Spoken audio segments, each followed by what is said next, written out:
Microsoft word file open করার জন্য আমরা চারটি পদ্ধতি ব্যবহার করতে পারি। প্রথমত, কম্পিউটারের উইন্ডোজ বাটনে ক্লিক করতে হবে। এখান থেকে মাইক্রোসফট অফিস এই প্যাকেজটি খুঁজে নিতে হবে।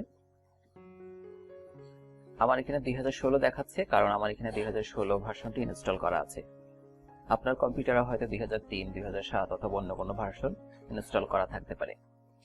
এখানে ডাউনলোডে ক্লিক করি। ক্লিক করলে মাইক্রোসফট অফিসের অধীনে যে সফটওয়্যারগুলো ইনস্টল করা আছে সেগুলো এখানে দেখাচ্ছে। এখান থেকে আমি ওয়ার্ড 2016 এটি বেছে নিচ্ছি।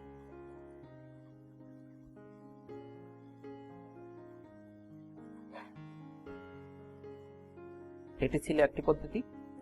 দ্বিতীয় পদ্ধতিটি হচ্ছে ডেস্কটপে মাউসের রাইট বাটন ক্লিক করি, সেখান থেকে নিউ থেকে মাইক্রোসফট ওয়ার্ড ডকুমেন্ট। তাহলে একটি ফাইল তৈরি হয়ে গেল। আমরা এটার একটা নাম দিতে পারি।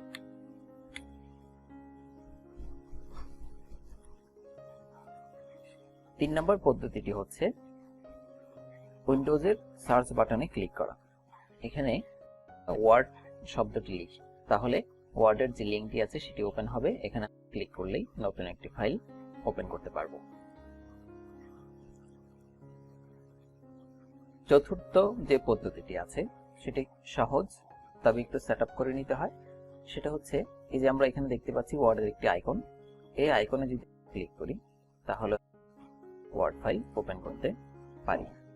প্রশ্ন হতে পারে যে এখানে আইকনটি কিভাবে আসলো, অনেকের কম্পিউটারে হয়তো এটি নাও থাকতে পারে, সেটা আমরা কিভাবে করব। তার জন্য প্রথমত আমি এটি তুলে দিচ্ছি, যেমন এখন চলে গেছে। কিভাবে আনবো? তার জন্য প্রথমত যে কোনো একটি ওয়ার্ড ফাইল ওপেন করতে হবে। ওপেন করার পর এখানে মাউসের রাইট বাটন ক্লিক করে পিন টু টাস্কবার এখানে যদি আমরা ক্লিক করি, এখন দেখুন আমি এটা বন্ধ করে দিচ্ছি। একটি আইকন এখানে তৈরি হয়ে গেল এবং এখানে যদি ক্লিক করি একটি নতুন ওয়ার্ড ফাইল আমরা পেয়ে যাচ্ছি। এভাবে করে এই চারটি পদ্ধতি ব্যবহার করে এমএস ওয়ার্ড ফাইল সহজে ওপেন করতে পারি।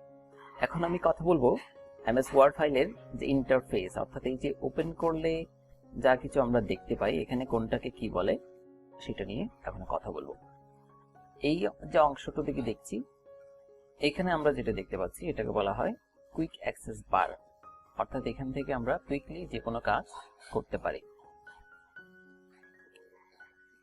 এটি হচ্ছে রিবন ডিসপ্লে অপশন, অর্থাৎ রিবন বলতে কোনটাকে বোঝাচ্ছে?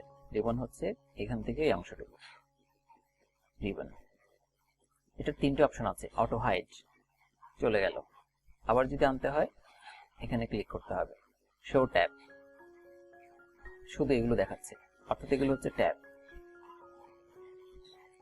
যদি ট্যাবের অধীনে যে কমান্ডগুলো দেখতে চাই তাহলে আমাদেরকে শো ট্যাব এন্ড কমান্ড এখানে ক্লিক করতে হবে, অর্থাৎ home tab, insert tab, design tab, layout tab, এভাবে করে যে কয়টি ট্যাব আছে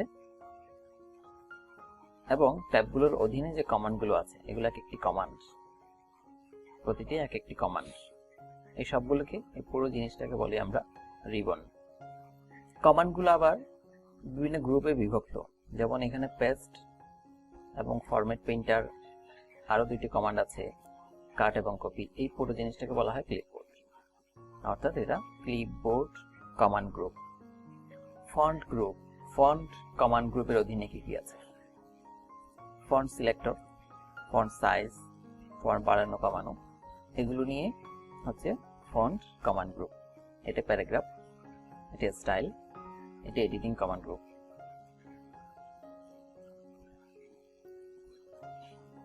এটি হচ্ছে রোলার, অর্থাৎ আপনার এমএস ওয়ার্ড ফাইলটি আপনি যে এখানে লেখালেখি করবেন সেই লেখার শুরুটা কোথায় এবং লাইনের শেষটা কোথায় সেটা নির্ধারিত হয় এই রোলার দিয়ে, এবং এই রোলারটা নির্ধারিত হয় আপনার পেজ সেটআপ দিয়ে, সেটা আমরা পরে দেখাবো। এখানে একটি রোলার দেখতে পাচ্ছি, এই পাশেও একটি রোলার আছে। এটি হচ্ছে ভার্টিক্যাল রোলার, এটা হচ্ছে হরাইজন্টাল রোলার।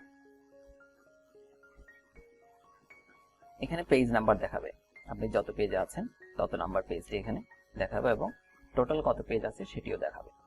কত ওয়ার্ড লেখা হলো সেটি দেখাবে, কোন ল্যাঙ্গুয়েজ ব্যবহার করছে সেটি দেখাবে।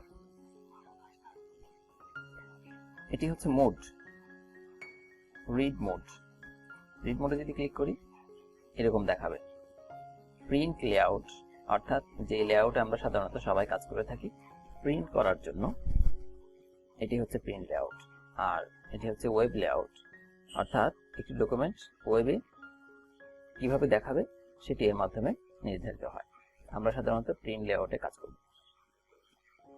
এটি হচ্ছে জুম।